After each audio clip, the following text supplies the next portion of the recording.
if you have a client or a prospect who's, if the answer is going to be no, right? If the answer, you want the answer to be yes, we're going to go forward with the project. But if the answer is going to be no go, we want to find that out as soon as possible, because if you find that out after the go no go date, it's going to cause you problems.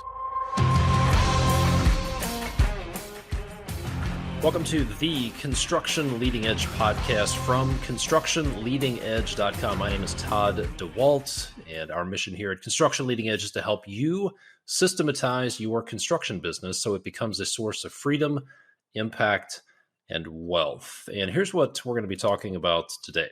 Here are some questions that a lot of people have right now. A lot of construction business owners, a lot of home builders, remodelers, general contractors, trade contractors are asking questions like, should I hire people to keep up with demand, or am I going to have to lay people off soon? What should I be laser focused on for the next few months? How do I make sure I don't run out of money, run out of work, run out of people, or run out of time? Can I capitalize on this economic situation, this economic downturn? If so, how? How do I lead my team well if there is an economic downturn? And then, am I going to disappoint my customers? Am I going to disappoint my employees, or both? So in this episode, we're going to be talking about 10 ways that you can recession-proof your business, 10 ways you can make your business more resilient, more recession-proof. So that's what we're going to talk about today. And when we talk about a recession, there are a couple of different definitions. We're not just talking about a broad economic downturn. We're not talking about a great financial crisis. We're not talking about another 2008.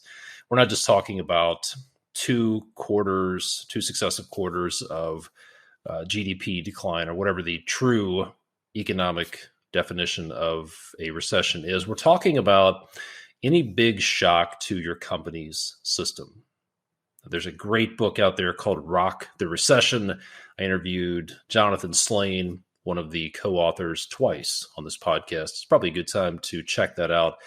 But he talks about how you could have a recession at any time, even though there are plenty of companies who have dealt with a recession of their own over the past few years, even during these, quote, good times. So what could a recession be? What could your recession be? It could be, again, any sort of big shock to a company's system. It could be when a key employee quits to go to work for a competitor.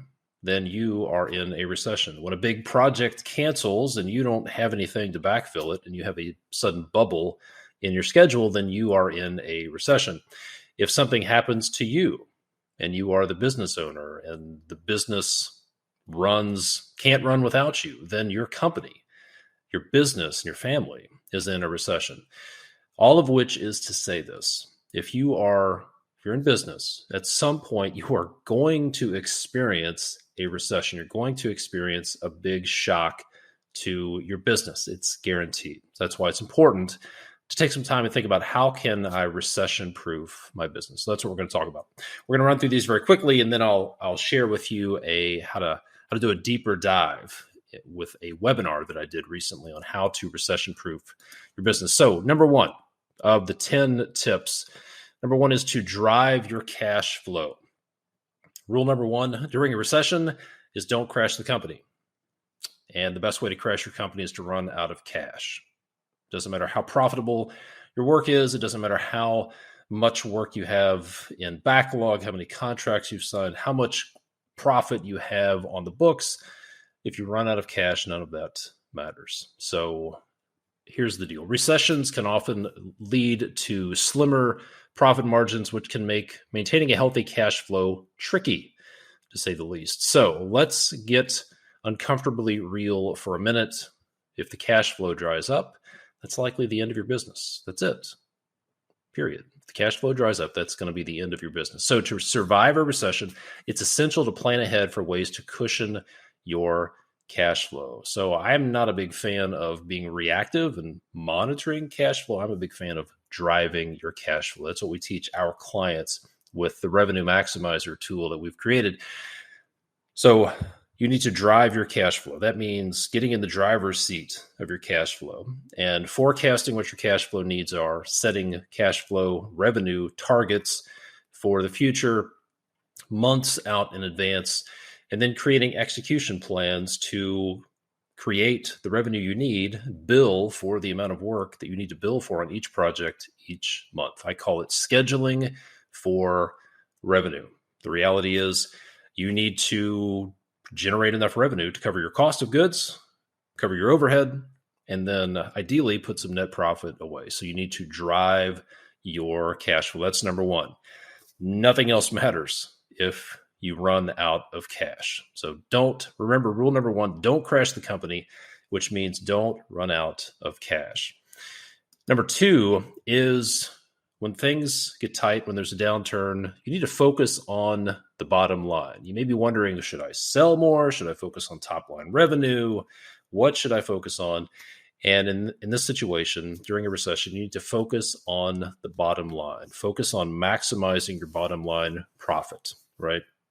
So I like to imagine a project at the beginning. You sign the contract. Before you start the work, there's this balloon, and it's full of profit. And then over the course of the project, there are these little pinpricks that I call profit bleeds. And we'll talk about those in a minute. And there's a little pinprick here, and the profit bleeds out.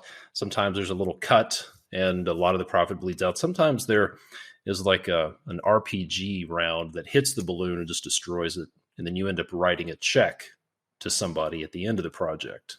You become an unintentional philanthropist because you are donating your time and money to finish out a project. And these profit bleeds are some of the most egregious and common profit bleeds include rework, doing work twice because it was damaged, wrong materials, wrong location, something making extra trips out to projects. That's rework is a big one. Unsolicited charity or giveaways is a big profit bleed where you are doing work that you should get paid for and you don't get paid for it for a variety of reasons. Maybe because you just lost it. It got lost in the switches somewhere. You incurred the additional cost. The customer would be glad to pay you, but you just don't send them a change order. Or you get hit with a cost from a trade partner, but you don't pass that along. Or what happens a lot of times is there's an allowance bust or there's a budget bust. And then by the time you find out about this budget bust, it's too late to bring it up because it's just too late. So you end up just eating the cost. And sometimes at the end of a project, you end up throwing things in, eating some cost just to make a customer happy. Or in some cases, I've had customers say to me, I'm just not going to pay. I didn't like the way things went, so I'm not going to pay you 10 grand or 20 grand. That's really bad. And you end up writing a check for their project. So focus on the bottom line. Find the profit bleeds. Ask yourself, how much are we spending on rework? How much did we spend on unsolicited charity? How much did we give away in the past 6 months? Estimating misses. How much are we missing during the estimating phase of the sales process? Some big schedule delays or some big profit bleeds are schedule delays. This one's a little bit not so easy to see, but when a project gets delayed on the front end, it's a big profit bleed. And then a schedule overrun when projects run long on the back end and you overspend your general conditions budget because you have supervision on the project for weeks or months afterward, then that's a huge profit bleed as well. And then the biggest profit bleed that I talk to people about is often opportunity cost. This is the profit you could be generating with your resources if you could get on to other projects, but you can't because of schedule delays, schedule overruns. You get handcuffed to these projects. That's a big one. So some of you may be thinking, but we only do cost plus contracts, Todd. There's no way we can lose money. We're protected because we do cost plus contracts. So we only work on a T&M basis. Well, I'm here to tell you, you can still lose money on a cost plus contract. As a company, you can still lose money. As a business, your business can lose money on a cost plus contract. I don't have time to get into that, but think about it. If you think you can't lose money because you're doing cost plus work, yeah, your project job P&L reports may show profit, but I guarantee you can lose money on as a business, even if you're doing cost plus work. And then one last thing, I can't talk about profit bleeds without bringing up free estimates. I still talk to people on a regular basis, home builders, general contractors, remodelers who are doing free estimates. And it is the root cause of so many profit bleeds, so many uncomfortable conversations, so many problems, so many schedule delays. You can go back and listen. I've talked about this a lot. But if you're doing free estimates, that's a great place to start if you want to eliminate profit bleeds. All right, number 3 is to make your business more resilient, more recession-proof, then focus on making your team more agile and efficient, or make your team more resilient. But focus on making your current team more agile and efficient. If you're thinking, should I hire people? Should I lay people off? What should I do? Focus on making your team more agile and efficient. There were some really smart people from Harvard Business School, Stanford, and MIT who did a study back in 2017. And they studied businesses that went through the 2007-2008 recession. And they studied the company's performance. And here's what they found out is a company's performance during and after a recession. This is important. They tracked the performance after the recession as well. And they found that the company's performance during and after a recession depends not just on the decisions it makes, but also on who makes them. In this study, this group of folks from Stanford and Harvard Business School and MIT examined how organizational structure affects a company's ability to navigate downturns. And here's one quote from that study. Quote, one piece of advice would be to really think carefully about your organizational structure because that's one way you cope with uncertainty.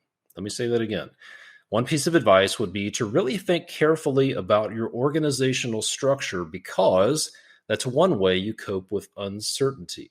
So your organizational structure is a way to cope with uncertainty. That means having clearly defined organizational structure, a documented structure, clearly defined roles and responsibilities, clearly defined lanes, clearly defined results that people are accountable for. And you need the ability as the leader to delegate results. You can't do that. You can't delegate decision-making. You can't delegate results well without having a good organizational structure. So you need to be able to, and I would say there's an opportunity for you to do more with less. I would say, not all, but I would say 95% of the businesses that I've talked to have some inefficiency in their operation. And they have some starving horse syndrome. They have toes that are getting stepped on. There are things falling into gaps, which means there's an opportunity to do more with less. Sometimes they could do more work with the same team, or maybe do the same amount of work with fewer people. So let's talk about some of these things. Starving horse syndrome goes back to an old saying you've probably heard me share before, which is the best way to starve a horse is to have two people feed it. So when two people are accountable for something, then that means no one is accountable for it. Starving horse syndrome. The other one is people getting their toes stepped on. Prime example, I was in a 2-day deep dive session with a client, and we came back from lunch, and there were 5 or 6 people around the table, and they started talking. They said, the landscaper called. One of them said, hey, did Steve, the landscaper, call you? And one person said, well, yeah, he called me a little while ago. And then somebody else said, yeah, I just talked to him today too. And then somebody else jumped in. Yeah, I talked to Steve and I told him to do this. So it turns out that out of the 6 people in the room, Steve, the landscaper, had called 5 of them. And the only person he didn't talk to was the superintendent on the project. So all of these people were spending time talking to Steve and giving Steve information, probably different information, different instructions. So it just creates all sorts of confusion, all sorts of turbulence, organizational turbulence, and inefficiency. So eliminating that inefficiency allows you to get more work done with less people. The other key to making your organization, making your team more agile and more resilient and more recession-proof is to delegate and decentralize. Delegate and decentralize. This study found that a lot of companies that didn't fare so well after the recession fell into the trap of hoarding decisions. There's a tendency for leaders and business owners to hoard decisions when things get a little tight. And that it's a little counterintuitive, but the key is to decentralize and delegate. Push decision-making, push authority out to your people. Now that sounds a little scary, but the study has found that hoarding decisions is a trap. And I'll tell you this, if you want your people to find another gear and be more motivated, more agile, more productive, then trust them, delegate to them, give them autonomy, tell them what you want them to accomplish, and then get out of their way. Okay, tip number 4 to make your business more resilient-proof, more recession-proof, and more resilient is to monitor your trade partners and your supply chain. Sometimes we get so focused looking at our own team, we just assume that, hey, my subcontractors, my suppliers, they're all going to be fine. They're just always going to be there. Well, it's not the case. So keep in mind, you are only as good as your supply chain. That's one thing I think we've figured out over the past few years, thanks to COVID. If you're a typical general contractor, that means you are subcontracting 80 to 97%, maybe 100% of your work. It means you're very dependent on your trade partners and your supply chain. You may be thinking, we self-perform everything. We don't subcontract anything. Well, you're still depending on your supply chain for your materials and for deliveries. You still need somebody to supply the materials. And unless you are running an Amish operation and you have sawmills, and chances are if you're Amish, you're probably not listening to this podcast. No offense to Amish folks. I'm not really sure where podcasting falls there. But I digress. So unless you're felling your own trees, running a sawmill, making your own wire, however that works out, chances are you're very dependent on your supply chain. So my advice is take a look at your supply chain. Take a look at your trade partners. Meet with your key trade partners. Identify your key trade partners. Meet with them and consider helping them look at the big picture. Most small trade partners, this is probably more applicable to trade partners and subcontractors. If they're smaller businesses, they're probably not super sophisticated, which means they could be at risk from a recession. So consider meeting with your key trade partners and consider helping them look at the big picture, doing a little bit of coaching, so to speak. Ask them what they're concerned about. What do they need help with? You're somewhat joined at the hip with these folks. They are trade partners. You're in it together. Hey guys, Todd here. And if you're a custom home builder, a remodeler, or a general contractor, and you'd like to learn how to get paid for estimates, if you're tired of giving away your time and expertise, giving away 30, 60, 80 hours a month, every month for free, then there's a free masterclass that we're making available to you for the first time in a few years. It's our Get Paid for Estimates masterclass that hundreds of builders, remodelers, and GCs have used in the past few years to end the practice of free estimates. When you enroll in this free masterclass, there are three main things that you'll learn. Number one, you'll learn that your ideal customer wants to pay you for pre-construction work because it's in their best interest. Number two, you'll learn that it's really not hard to sell your prospect on it when you get clear on just a few things. And then number three, you'll learn the 5-piece get paid for estimates bridge that you need to have in place in order to finally get paid for estimates. You'll get everything you need to get paid for estimates. The sales scripts with the exact questions you can ask your prospect to get them to see the value in it, an agreement template you can use, pricing guidance. You'll hear interviews with builders and remodelers and general contractors who have done this successfully. You're going to get everything you need to have the confidence to go out and actually do it. So if you're ready to end the practice of free estimates, then go enroll in the free Get Paid for Estimates masterclass over at constructionleadingedge.com/start today. Hit pause on this episode, go to constructionleadingedge.com/start, START, and let's join the movement to end the practice of free estimates. Now, let's get back to the episode. Think about this. Which trade partners are the biggest risk? Do a risk assessment. Some factors might be if they're really small business, maybe the owner is working out in the field, in the business, maybe the owner is approaching retirement age. There could be several factors that would indicate that one trade partner is a higher risk than the others. And then look at who are the highest risk trade partners you're working with and consider proactively growing your trade partner network.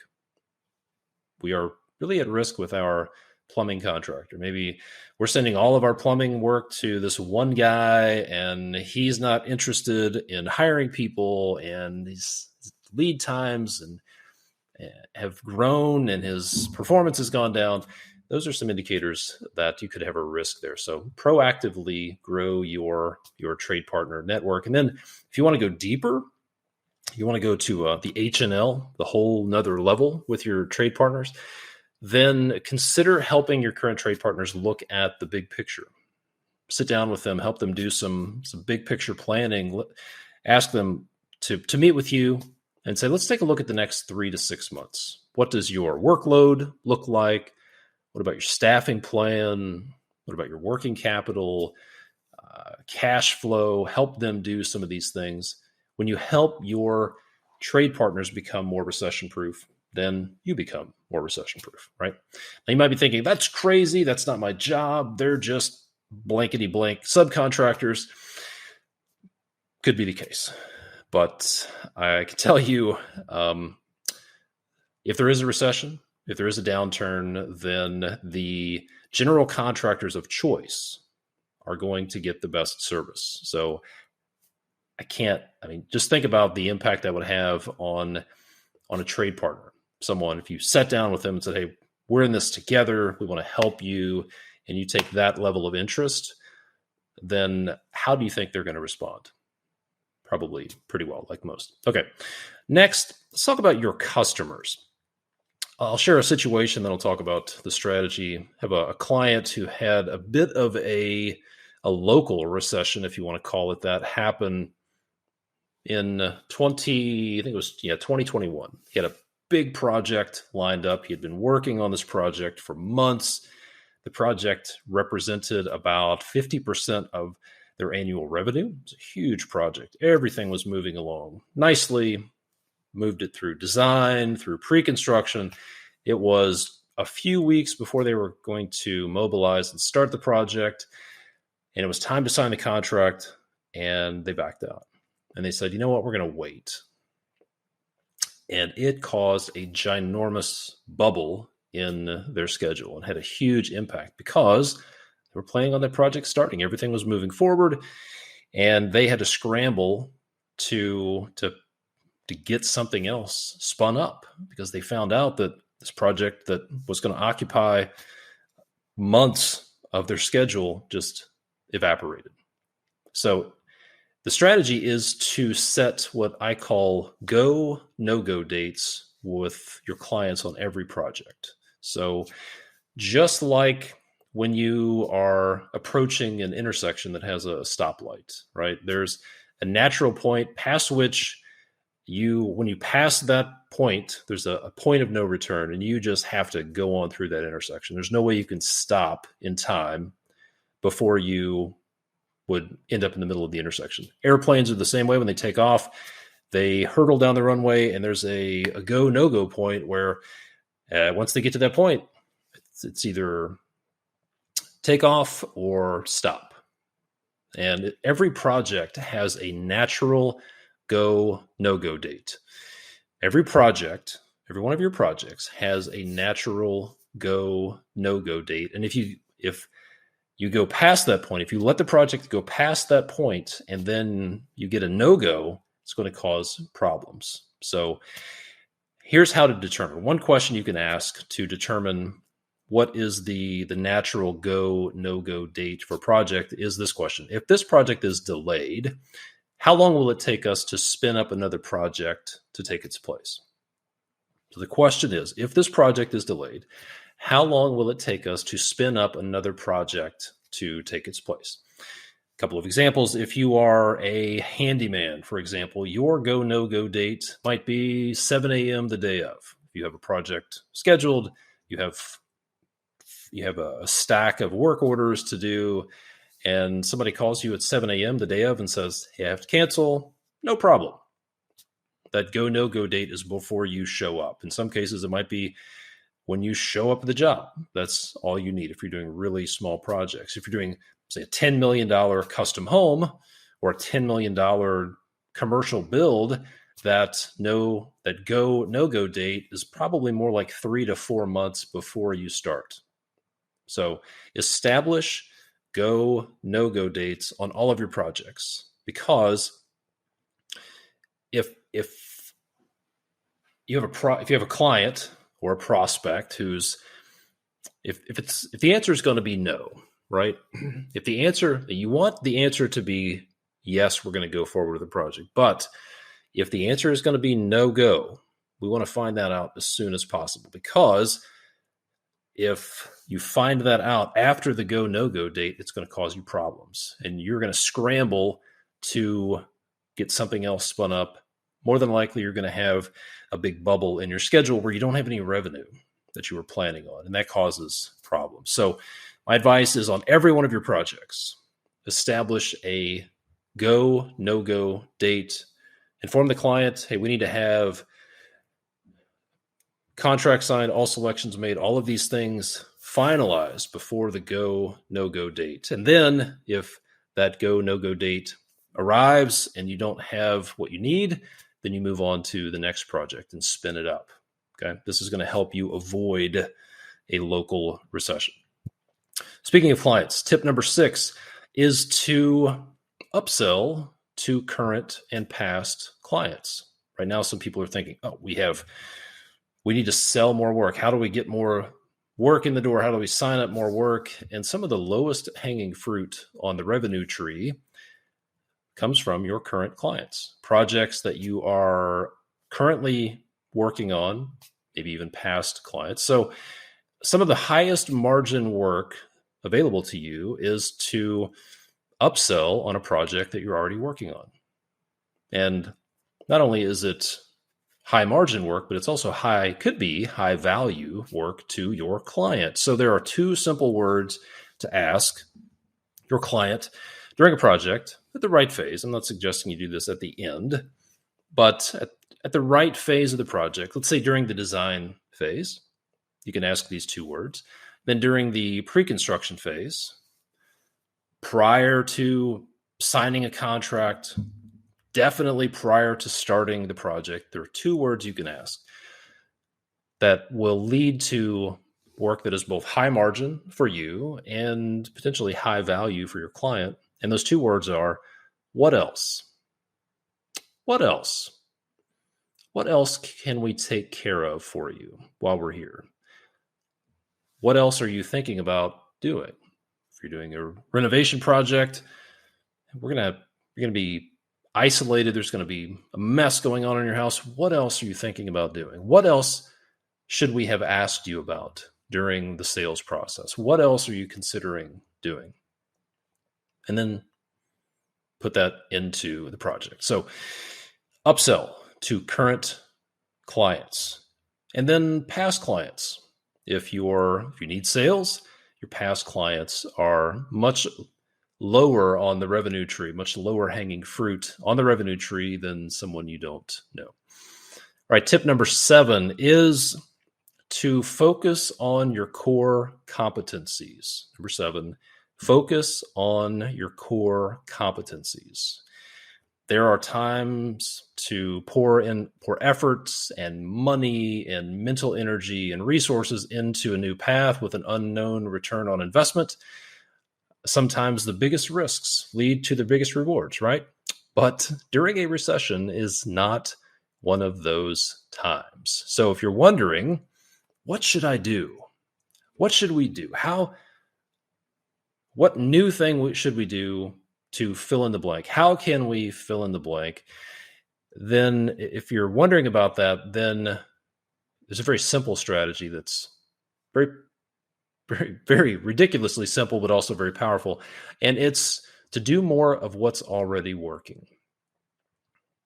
Do more of what's already working. The tendency is to try to go find something new to do, some new marketing strategy, some new product, some new service, open up a new geography, acquire a new business, do something new, and there may be times for that, but during a recession is not one of those times. During a recession, it's a good idea to follow advice from Jim Collins. He talks about the hedgehog concept. There's the hedgehog and the fox. And the fox is when a fox comes along and finds a hedgehog, the hedgehog has a very simple strategy. It just does what works. It rolls up into a ball. And the fox bounces around trying to get to the hedgehog, trying new things. And eventually the fox gives up and goes on. And the hedgehog just does what has always worked. So figure out your hedgehog concept. Do more of what's already working. If you're wondering, how do we find more leads? Look at what's already been working. Do more of what's already working. How do we find good employees? How did you find the employees you have? How do we get more projects? What kind of projects should we be focused on? Do more of what's already working. Double down on what's already working. Find the profitable projects, find the profitable customers, the profitable geographies, the profitable industries that work. Do more of those. Find referral partners that are working and develop more relationships with them. You don't have to do something new. Just do more of what's already working. Number 8, lead your team well. Your team is watching the news. They're seeing interest rates rise. They're seeing talk about a recession. They're hearing these prognosticators of doom compare what's happening now to the great financial crisis and the housing bust of 2008. And frankly, a lot of them are scared. They're wondering, am I going to lose my job? Should I get out, go find something else to do before I get fired? And this is time for you to lead your team well. It's probably 15 or 17 years ago, I was working for a large company, like a Fortune 100 company. And the corporate senior executive vice president came down to our office, and there were 50 or 100 of us in this auditorium, and he laid out the vision for the company, laid out the goals for the company, got us all excited about what we were going to be doing, what the company was going to be doing. And I thought, this is amazing. So the next day I went to my boss in our office and I said, Jeff, that was great. All of those things that Charlie told us about yesterday, man, I'm in it to win it. What can I do to help? What can I do to help? Like, how does what I'm doing on a day-to-day basis connect with what he told us about? And my boss, Jeff, gave the most disappointing, discouraging answer. He said, I don't know. I don't know what you can do, Todd. to connect the dots between what you're doing and that vision. So there are a couple of things you can do to lead your team well. One is to clearly identify the company's MIT list, the most important things. What should they be focused on? What are the most important things for the company to accomplish this month, over the next 2 months? What are the most important things on each project? What are the most important things, the most important strategic initiatives that they should be focused on outside of maybe their project work? I did this several years ago, and it was amazing how the quality of the team's decisions went up when I just told them what the most important things were, because I got frustrated prior to publishing the MIT list thinking, why the hell would they do that? Why would you do that instead of this? Well, it's because they didn't know. They were making the best decision they could with the information they had, which was none. So if you want your people to make better decisions, publish your MIT list. Tell them what the most important things are that they need to focus on. And then answer 2 questions. If you want to lead your team well through a recession or make the company recession-proof, then answer 2 questions for your team. Number 1, what does winning look like for me? And then, am I winning? People want to know 2 questions. They want to know the answers to 2 questions. What does winning look like for me? And then, am I winning? That's what I wanted to know when I asked my boss, Jeff, how can I be part of that vision? What does winning look like for me? How does that connect to what we're doing as a group, as a company, as a team? So answer those 2 questions. If you want to make your team more resilient, more recession-proof, answer the questions, what does winning look like for me? And am I winning? That's what they want to know. Number 9, it's time for you to operate as the CEO. You need to operate as the CEO. In times of crisis, business leaders need to steer the ship. Somebody needs to be at the helm. Somebody needs to be looking ahead, steering the ship, watching out for icebergs, so to speak, not down in the engine room fixing engines, not in the cafeteria, not hanging over the side of the boat making repairs. The captain needs to be steering the ship. The CEO needs to be prepared to put out fires, make tough decisions, plan strategically for the future based on the changing landscape of today. And it is impossible to accomplish those necessary high-level tasks if your schedule is filled with productivity-stealing mid-level tasks. If you're preparing for a recession, or if you're in a recession now, it's time to start delegating. Assess what tasks can be handed off to other folks on your team, and determine if there are cost-effective automated solutions that can complete repetitive tasks more efficiently than you or your staff. It's time for you to prioritize delegating the tasks that take the most time and offer the least financial return.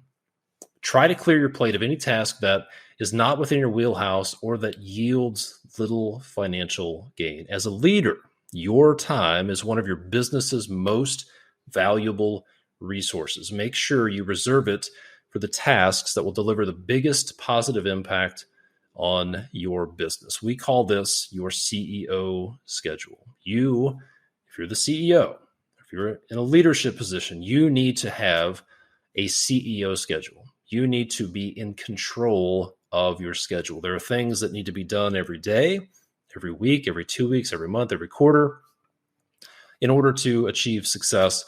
And you have to be in control of your day. I speak with folks, several business owners a week, who say things like, I get 200 to 300 emails a day and I have to respond to them. We'll be on a call for 45 minutes or an hour, and people will say, I'll probably get 50 to 75 notifications during this call. Their phone rings on average every 2 minutes, and they get pulled into different directions. I hear things like, I wake up in the morning, I get up early, I get started, And then I get pulled in all these different directions. And before I know it, it's 5 o'clock and I'm exhausted and I can't get anything done. And then I think I'll get some work done when I get home, after I get home with my family, but then I don't want to do that. And they just repeat that over and over and over. And they don't have the mental energy, they don't have the time to do CEO activities. And that is a recipe for disaster. Tip number 10 is a simple one. If you're wondering, what should I do? Should I focus on this? What should I focus my energy on? Leverage the 80-20 principle. The 80-20 principle, because the vast majority of what's in front of you, the vast majority of what's on your to-do list, the vast majority of the tasks on your project schedules, the vast majority of the stuff in your email box, doesn't matter. The vast majority of it is completely irrelevant. So the 80-20 principle, or the Pareto principle, says that roughly 80% of the profits in your company, 80% of the risk in your company, 80% of the problems in your company, 80% of the results or the outcomes come from 20% of the inputs. So if you're wondering, what should I do? The first filter to run it through is this part of the 20% that will yield 80% of the results? If the answer is no, keep looking. Don't worry about it. Not all tasks are created equal. Use the 80-20 principle. Find the 20% of activities, 20% of inputs that will lead to 80% of your results. That's a good practice for anyone who's busy, but it's essential, even more essential during a recession. So there you go. 10 tips to recession-proof your business. I'll just recap these. Number 1, drive your cash flow. Number 2, focus on the bottom line and eliminate profit bleeds. Number 3, focus on making your team more agile and efficient. Number 4, monitor your trade partners and your supply chain. Number 5, set go, no-go dates for every project. Number 6, upsell to current clients. Number 7, focus on your core competencies. Do more of what's already working. Number 8, lead your team well, which means 3 things. Establish your MIT list, answer 2 questions. Answer a question, what does winning look like for me? And then answer the question, am I winning? Answer those questions for your people. Number 9, operate as the CEO. Set up your CEO schedule and stick to it. Be very disciplined. Take control of your time. And then number 10, leverage the 80-20 principle. So if you want, as I mentioned, if you want to go in deeper in this and do a deeper dive on how to recession-proof your business, there's a webinar that I put together recently and has some very practical strategies. I'll go deeper into driving your cash flow, a few other things to make your team more agile. So here's what you'll learn. If you go watch this webinar, Recession-Proof, how to survive a downturn and thrive afterward, you'll learn about hiding in a room of chainsaws. Rule number 1, during a recession, a big mistake to avoid with your team. There's a lesson from D-Day, and then there's something that your team needs from you, but they will not ask you for. Something your team needs from you, but they won't ask for. If you want to watch that free webinar, you can go and watch that replay over at constructionleadingedge.com/recession. Go watch that replay. Recession-Proof, how to survive a downturn and thrive afterward at constructionleadingedge.com/recession. Thanks for listening. I'll catch you next time. Hey, thanks so much for listening. I have one challenge and one request for you before you go. Here's the challenge. What is your 5-minute action item from this podcast? In other words, what is one thing you want to implement in your business or on your projects that will take you 5 minutes or less? My challenge for you is to create an action item as soon as this podcast is over and do it. Send yourself a text, send yourself an email, put it in your planner, write it down in your unicorn journal, whatever it is, but take action on something from this podcast episode so you get some real value from it. Now, here's the request. If this podcast has been valuable to you, please leave a rating and a review. Here's how to leave a review on Apple Podcasts on your iOS device. Number 1, open up the Apple Podcast app. Number 2, go to the icons at the bottom of the screen and choose Search. Search for this show, Construction Leading Edge. Be sure to click on the show, not the episode. Then scroll all the way down to Ratings and Reviews, and finally click on Write a Review. These instructions will also be in the show notes. If you could leave a rating and a review, that would mean a lot to me, and it also helps get the word out there to other folks. And don't forget, if you want to get out of your business and make it run without you this year, go watch my free online training workshop at constructionleadingedge.com/get out. That's constructionleadingedge.com/GETOUT. Thanks so much for listening. My name is Todd Dawalt. I'll see you next time. And hope you enjoyed that episode. Be sure to check out the show notes for more details over at constructionleadingedge.com/podcast.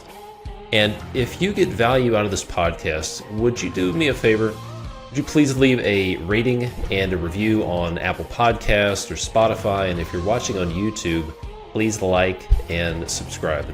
If you own a construction business and you feel stuck, or you feel like you're spending too much time in day-to-day firefighting, maybe dealing with all of the problems, if everything's stuck in your head, or if you just don't feel like you have time or energy to work on your business because you feel like you're stuck working in it, if you want your business to run without you so you can take a vacation, or maybe to be able to sell your business one day, or if you just frankly want the business to survive if something happens to you, then there are 4 crucial systems that you need to have in place. Number 1, if you're a home builder, remodeler, or a commercial general contractor, you have to get paid for estimates.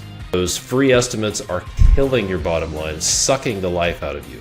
And you can get all the tools you need to get paid for estimates, the templates, sales scripts, pricing guidance, and let's face it, the confidence that you need. You can get all of that for free right now over at constructionleadingedge.com/start. You'll get the entire Get Paid for Estimates masterclass. Go to constructionleadingedge.com/start. You can get all of that for free. The second crucial system is that you need to design your business for the future. You need to establish the major functions of your business and the results that each function is accountable for. You need to have clearly defined roles and responsibilities. This is the foundation of every successful business, and the best way to do that is to design your accountability chart for the future. Number 3, you need to design and document your process to nail the handoff from the office to the field.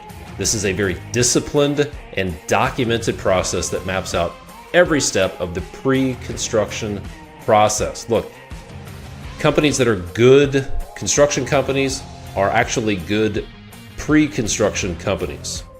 They're good pre-construction companies. And when you design your nail the handoff process and you have this in place, this is going to eliminate 80% of the profit bleeds and the schedule delays and chaos on your job sites. And you'll also need to learn the secret sauce for getting your team to actually implement and follow a process. Number 4, the 4th crucial system are the leadership systems that your team will use to convert your goals into reality. Look, somebody needs to be planning tomorrow's work today. Someone needs to be doing a 2-week look ahead. Someone needs to be establishing the most important things for the next 6 to 8 weeks. And you need to be having regular team meetings that are actually functional. Those are your leadership systems. And if you would like our help putting those crucial systems in place in your business so that your business can run without you, so you can get out of day-to-day firefighting and take that firefighter hat off, or if you want to be able to sell your business one day, here's the next step. Go to constructionleadingedge.com/apply and schedule a free business evaluation call with our team. On that call, we're going to do a few things. We'll help you uncover the real root causes of your problems. Number 2, help you get clear on your objectives that you want to accomplish. And then number 3, to map out a plan to make it a reality. We'll also share with you some of the things that our construction business owner clients are doing to accomplish their goals and solve the problems that you're probably dealing with. And then if you're a fit, if it looks like we have a good mutual fit, we'll discuss our Systematize Your Construction Business program. So to schedule your free business evaluation, head on over to constructionleadingedge.com/apply, APPLY. Hey, thanks for listening. I'll see you next time.